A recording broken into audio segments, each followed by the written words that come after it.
Welcome to English short and coaching guys. English short and coaching की इस another video series में आपका स्वागत है। ये वीडियो लेक्चर आपका चौथा लेक्चर है 2 महीने इंग्लिश शॉर्ट हैंड चैलेंज का। लास्ट वीडियो में हमने इंटरवेनिंग वाउल्स को देखा था और ज्वाइनिंग स्ट्रोक को भी देखा था। इस वीडियो में हम लोग देखने वाले हैं alternative science for R and H, जो कि ये है आपका। चैप्टर नंबर 4 है आपका alternative science for R and H. इस चैप्टर को लेकर के मैंने कॉन्सोनेंट के डे पे मैंने आर एंड एच को पूरा क्लियरली नहीं बताया था। ऑल राइट गाइज, ये दो कॉन्सोनेंट को हम अच्छे से आज समझेंगे। गाइज, मुझे आशा है कि आपने जो लास्ट वीडियो का जो प्रैक्टिस सेट है वो आपने कंप्लीट किया होगा और आपको अच्छे से समझ में आ रहा होगा। अगर नहीं तो कॉमेंट में आप पूछ ही सकते हैं, क्योंकि मैंने ओपनली छोड़ के रखा है आप लोगों को। कुछ भी पूछे, मैं जवाब देने के लिए रेडी हूँ। ऑल राइट गाइज, चलिए आज का वीडियो हम शुरू करते हैं। जो आज का जो वीडियो है वो है आपका कॉन्सोनेंट आर से हम स्टार्ट करते हैं, एच हम बाद में देखेंगे। ऑल राइट गाइज, आर देखने से पहले हम इसको हम पढ़ते हैं पहले। ओके, तो आपको अच्छे से समझ में आ जाएगा। आप ये बुक ओपन कर लें, अगर आपके पास नहीं है तो कोई बात नहीं, आप वीडियो देख करके भी सीख सकते हैं। पेज नंबर 19 है, आपको मैं इसको पढ़ के दिखाता हूँ पहले। Consonant R. The consonant R is provided with two different forms in order to facilitate the joining of strokes together and also for the purpose of indicating an initial or a final vowel sound. Okay, convenient के हिसाब से ना दो stock का निजात किया गया है आर को लेकर के, राइट। जो दो स्टॉक है वो इस प्रकार से, वो मैं लिख के आपको दिखाता हूँ। जो पहला आर है वो है आपका डाउनवर्ड में, ऊपर से नीचे आता है, कर्व में आता है, लाइट में, डाउनवर्ड में। और जो दूसरा आर है आपका नीचे से ऊपर, अपर साइड में होता है, अपवर्ड में होता है, इस प्रकार से, राइट। ये आप ना समझ लेगा, ये जो च और ज है ये आप कंफ्यूज ना हो।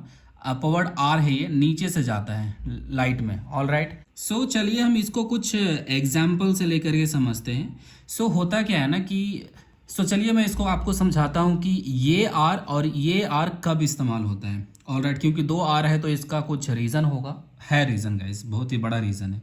ओके, जो वाउल साउंड, तो अगर वाउल साउंड आर के पहले आता है, ऑल राइट गाइस, हमारा क्या होगा, डाउनवर्ड आर का इस्तेमाल होगा। अगर वाउल साउंड आर के बाद आता है तो हमारा अपवर्ड आर का इस्तेमाल होगा। इसको गाइज आप बुक में भी देख सकते हैं, आपको और भी अच्छे से समझ में आ जाएगा। तो यहाँ पे साफ साफ कह रहा है, पॉइंट 28 में देखे आप, इनिशियल आर, जो कि डाउनवर्ड आर की बात बोला जा रहा है, इस कर्व आर की बात बोला जा रहा है। Initial R is written downward when preceded by a vowel sound, यानी आर के पहले अगर कोई वाउल साउंड आता है तो हम डाउनवर्ड आर का इस्तेमाल करते हैं। यहाँ पे आप देखें, जैसे कि एग्जांपल है ओ ए आर, और आर के पहले ओ आ रहा है हमारा, तो डाउनवर्ड आर का इस्तेमाल किया गया है। अब यहाँ पे देखें एरे, राइट। आर के पहले भी ए आ रहा है, यानी वाउल आ रहा है, तो हम डाउनवर्ड आर का इस्तेमाल कर रहे हैं यहाँ पे। सेम है आपका अरब में। अरब में भी देखें, अरब में आपका डाउनवर्ड आर आएगा, क्योंकि आर के पहले ए आ रहा है vowel sound. Okay, another point है, in other cases the general rule is to write initial और final R upward when it is followed by a vowel sound and downward when it is not followed by a vowel sound. चलिए इसको example लेते हैं, अभी देते हैं। अभी देखते हैं, यहाँ पे आपका एक वर्ड है रे, राइट। रे को अगर हम लिखना चाहें, RAY, रे में क्या आ रहा है कि आर के बाद हमारा वाउल साउंड आ रहा है, आर के पहले नहीं। आर हमारा क्या हो जाएगा, हमारा अपवर्ड आर हो जाएगा, स्ट्रेट वाला। ऑल राइट, अगर आर के पहले कोई वाउल साउंड होता तो हम डाउनवर्ड आर, इस आर का इस्तेमाल करते, लेकिन अभी हम क्या करेंगे, इस आर का इस्तेमाल करेंगे। नीचे से अपवर्ड में जाएगा, रे के लिए आपका सेकंड प्लेस वाउल है, ऑन द लाइन चला जाएगा आर। ये हमारा हो गया रे। ऑल राइट, एक और एग्जांपल लेते हैं, एयर, AIR। आर के पहले हमारा वाउल साउंड आ रहा है तो हमारा क्या हो जाएगा, डाउनवर्ड आर का इस्तेमाल होगा। हमारा सेकेंड प्लेस पे ए आ रहा है, हमारा आर जो होगा ऑन द लाइन हो जाएगा, एयर। क्यों डाउनवर्ड आर का इस्तेमाल किया हमने, क्योंकि आर के पहले वो वाउल साउंड आ रहा है। और यहाँ पे हमने अपवर्ड का इस्तेमाल क्यों किया, क्योंकि आर के बाद वाउल साउंड आ रहा है, आर के बाद वाउल साउंड आ रहा है। ऑल राइट गाइज, एक और एग्जांपल लेते हैं, पैरी। ये सारे एग्जांपल आपके नोटबुक में है गाइज, आप वहाँ से भी देख सकते हैं। पैरी, पी के बाद हमारा ए आ रहा है और आर के पहले हमारा ए वाउल साउंड आ रहा है, आर के पहले हमारा वाउल साउंड आ रहा है। लेकिन ध्यान देने वाली बात यह है कि आर के बाद भी एक वाउल साउंड आ रहा है, राइट। तो हम अगर आर के सिर्फ पहले वाउल साउंड होता और वाई नहीं होता, यानी पार होता, तो हम डाउनवर्ड आर का इस्तेमाल करते। लेकिन आर आ रहा है लेकिन दोनों साइड में वाउल साउंड आ रहा है। अगर आर के सिर्फ बाद भी वाउल साउंड होता तो हम अपवर्ड आर का इस्तेमाल करते, और आर के पहले अगर आर के दोनों साइड में वाउल साउंड है तो भी हम अपवर्ड का इस्तेमाल करेंगे। अगर आर के सिर्फ पहले वाउल साउंड होता, आर के सिर्फ पहले वाउल साउंड होता बाद में नहीं, तो हम डाउनवर्ड आर का इस्तेमाल करते हैं। लेकिन यहाँ पे हम क्या करेंगे, अपवर्ड आर का इस्तेमाल करेंगे। क्यों? क्योंकि आर के दोनों साइड में वाउल है, राइट। सो हम इसको क्या करेंगे, पैरी के लिए पी के बाद ए आ रहा है जो कि फर्स्ट प्लेस वाउल है, पी हमारा यहाँ आ जाएगा और आर आ जाएगा, और ए के लिए लाइट में आ जाएगा ए, और आर आई जो आई वाला वाउल होगा थर्ड प्लेस हमारा यहाँ पे आ जाएगा पैरी, इस प्रकार से पैरी। ओके, एक और एग्जांपल लेते हैं, इसी में पैरी का पार कर देते हैं, पी ए आर। ओके, सो पार में हमारा पी के बाद आ रहा है, आर के बाद कोई वाउल साउंड नहीं है, लेकिन आर के पहले एक वाउल साउंड है। सो हमारा डाउनवर्ड आर का इस्तेमाल होगा इस रूल का। ओके, सो पी के बाद आ रहा है जो कि फर्स्ट प्लेस वाउल है, सो पी को हम ऊपर लिखेंगे फर्स्ट प्लेस पे, और आर हमारा उसी में ऐड हो जाएगा डाउनवर्ड में, और हमारा आ वाला जो वाउल है जो हमारा डार्क में वो आ जाएगा यहाँ पे। सो ये हमारा हो गया पार। ऑल राइट गाइज, सो ये आपको अच्छे से समझ में आ गया होगा। एक और एग्जांपल ले लेते हैं, टैरी, TAR, इसको RRY लिखते हैं, टैरी। सो टी के बाद हमारा ए आ रहा है और आर के पहले वाउल है, लेकिन यहाँ पे आर के बाद भी वाउल है तो अपवर्ड आर का इस्तेमाल होगा। हमारा ए हमारा फर्स्ट प्लेस वाउल है तो टी को हम फर्स्ट प्लेस पे लिखेंगे अबव द लाइन, TNR ए के लिए, और हमारा जो ए है लाइट में वो हो जाएगा, और लाइट में हमारा वाई के लिए, आई के लिए जो कि आई का साउंड दे रहा है, तो हमारा लाइट में थर्ड प्लेस वाउल का भी इस्तेमाल हो जाएगा। ये हमारा हो गया। सो ये हमारा हो गया टैरी। सो टैरी को हम टार कर देते हैं अभी, TAR। सो टार में क्या हो गया, आर के पहले वाउल है, आर के बाद नहीं है, और रूल क्या कहता है कि आर के पहले अगर कोई वाउल हो तो डाउनवर्ड आर का इस्तेमाल होगा। अब आ तो हमारा फर्स्ट प्लेस वाउल है, तो टी का जो इस्तेमाल होगा फर्स्ट प्लेस पे होगा टा, और आर के लिए हमारा क्या हो जाएगा आपका, यहाँ पे हो जाएगा आ, और ये डाउनवर्ड में आर आ जाएगा क्योंकि आर के पहले हमारा वाउल आ रहा है। सो ये डाउनवर्ड आर का इस्तेमाल हो जाएगा, टार। ओके, अनदर एग्जांपल लेते हैं, शेरी। सो शेरी में क्या है ना कि आर के पहले तो वाउल है, आर के बाद भी वाउल है, तो हमारा अपवर्ड आर का इस्तेमाल होगा क्योंकि रूल को फॉलो नहीं कर रहा है ये। सो SH के लिए हमारा सेकंड प्लेस, ए हमारा जो है सेकंड प्लेस है, ऑन द लाइन हो जाएगा SH, एंड डाउनवर्ड आर जो है हमारा क्या हो जाएगा, यहाँ पे डाउनवर्ड आर होगा नहीं, अपवर्ड आर होगा, राइट। सो अपवर्ड आर के लिए आपको आर यहाँ से इस प्रकार से लिखना पड़ेगा, और ए के लिए आपका यहाँ पे हो जाएगा शे और लाइट में, और आई के लिए यहाँ पे शेरी, राइट गाइज, इस प्रकार से शेरी। ये आपको समझ में आ गया होगा गाइज। एक और एग्जांपल ले लेते हैं आपको समझाने के लिए अच्छे से। सो एक और एग्जांपल लेते हैं ताकि आपको अच्छे से समझ में आ जाए। ओके, इसका शेरी को हम कर देते हैं share, SHARE, share.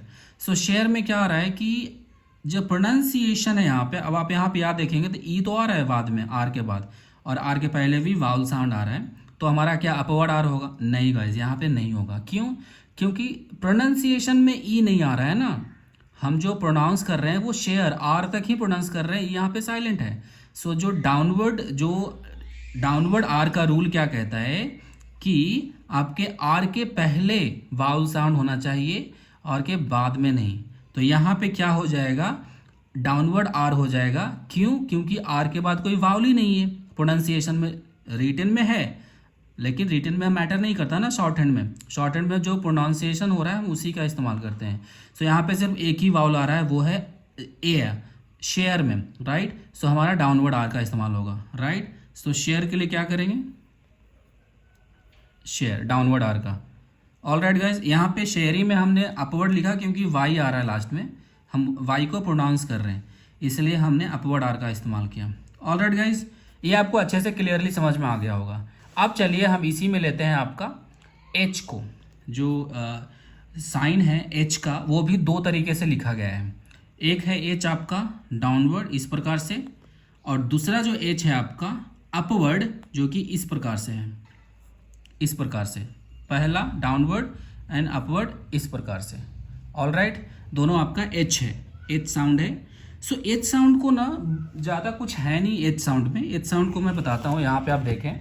So H sound में क्या है, देखें आप, the upward form of H is most commonly used but the downward form is written when the letter stands alone और is immediately followed by K और जी।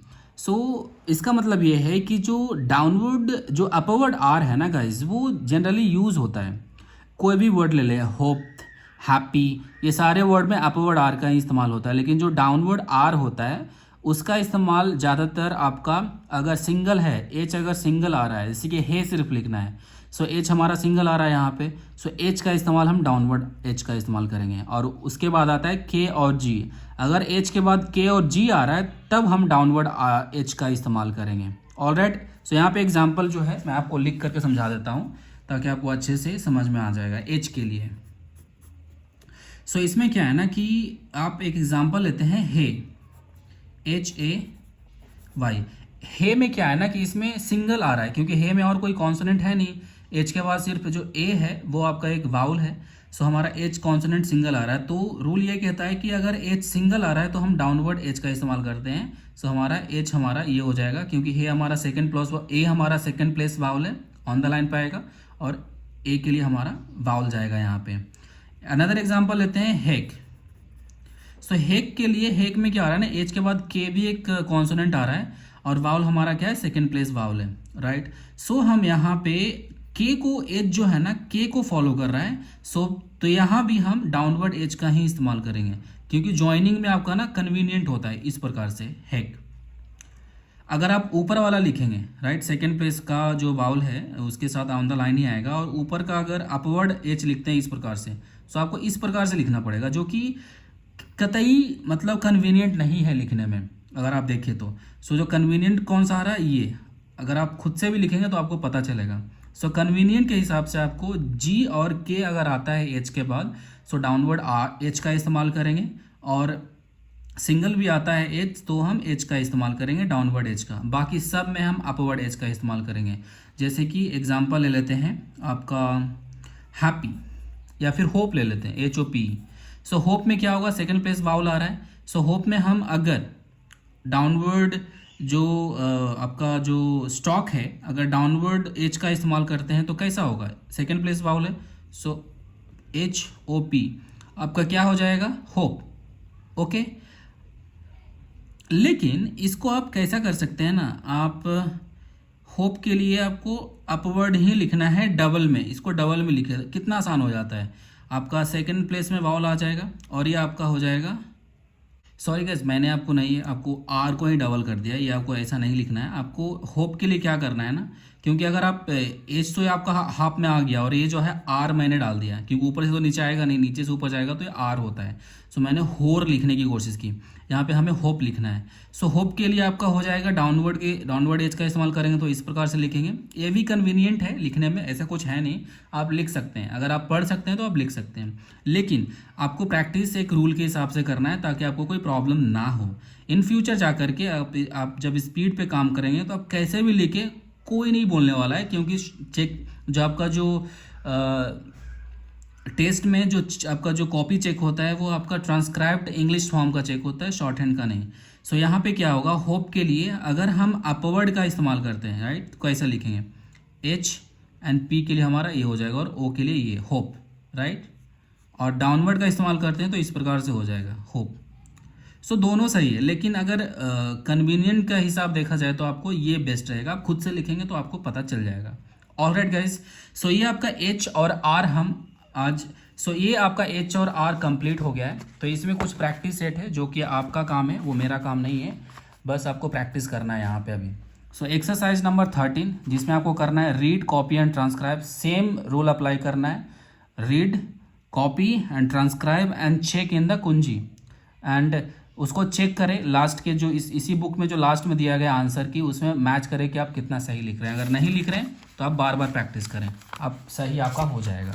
फिर आता है आपका एक्सरसाइज नंबर 14, जो कि यहाँ पे क्या है, राइट इन शॉर्ट हैंड। इसको आपको शॉर्ट हैंड में लिखना है और मैच करना है उस साइड में जा करके। आपको जो आंसर की है उसमें देख करके मैच करना है कि आपने सही लिखा है कि नहीं। और अनदर है आपका गाइज ग्रामलॉग। सो ग्रामलॉग आपको पता है कि आपको बाई हार्ट करना पड़ेगा। यहाँ पे आपका कोई उपाय ही नहीं है बिना बाई हार्ट किए हुए। सो आपको क्या करना है, यहाँ पे देखिए कुछ ग्रामलॉग से, put be to be, it, had, do, difference, different, much and which, right. So guys चलिए हम इसको मैं आपको लिख करके समझाता हूँ और ये साइन कैसे बनते हैं और किस एंगल से बनते हैं। तो चलिए मैं आपको नोटबुक में ही बताता हूँ कि कैसे इसको लिखते हैं, राइट। सो जो पहला आपका वर्ड है वो है आपका पुट। सो पुट के लिए कुछ नहीं करना आपको। पी जो है, पुट के लिए जो पी फॉर्म है, पी को आप थ्रू द लाइन लिखना है आपको, पुट हो जाएगा लाइट में। बी हमारा फिर आता है बी, बी ई। सो बी का जो फॉर्म है ना डार्क में, उसको आपको, आप अगर सिंगल आता है यानी इंडिविजुअल अगर बी आता है डार्क में ऑन द लाइन, वो हमारा बी ई बी हो जाता है। फिर आता है हमारा to be. So to be को लिखने के लिए आपको जो बी आपने लिखा है डार्क में, उसको आपको थ्रू द लाइन लिख देना है। आपको डार्क में थ्रू द लाइन लिख देना है, आपका बी हो जाएगा टू बी। फिर आता है आपका इट। आपको नीचे यहाँ लिखता हूँ मैं, इट, ओके। सो इट के लिए क्या करना है आपको, जो टी जो फॉर्म है ना टी का लाइट में, उसको ऑन द लाइन लिख देंगे, हमारा हो जाएगा टी। तो ये हमारा हो गया इट, ओके। फिर आता है हैड। हैड के लिए आपको जो आपका डी फॉर्म है, डी को आपको अप द लाइन लिखना है डार्क में, आपको इसको लाइन पे नहीं लेके आना है। ये हमारा हो गया हैड। और इसी हैड को अगर आप नीचे लिखते हैं ऑन द लाइन, सो ये आपका हो जाता है डू। और आपका ऑन द लाइन, हैड को आप अगर ऑन द लाइन लिखते हैं डी को, सो डी हमारा हो जाता है डू। फिर आता है आपका डिफरेंस, DIFFERENC। और इसी में एक और इसी का जो सैम्पल वर्ड है, सिमिलर ही है, वो है आपका डिफरेंट। ये आपका डिफरेंट। सो डिफरेंट लिखने के लिए आपको जो आपने डू लिखा है ना, उसको आप थ्रू द लाइन लिख दें इस प्रकार से, आपका डिफरेंस या डिफरेंट हो जाता है, राइट। फिर आता है आपका मच, MUCH। मच के लिए क्या करना है, जो च फॉर्म है ना, च फॉर्म को आप अबव द लाइन लिखें लाइट में, ये हो जाएगा आपका मच। और इसी को अगर आप ऑन द लाइन लिखते हैं तो आपका हो जाता है विच, लाइट में ऊपर से नीचे, विच। ऑलराइट गाइज, सो ये आपके थे ग्रामलॉग्स जो आपको प्रैक्टिस करने हैं। अब इसमें आपका एक और एक्सरसाइज है जो कि आपको प्रैक्टिस करना है, वो है exercise number 15, read, copy and transcribe. Same ही आपका प्रीवियस जैसा ही है।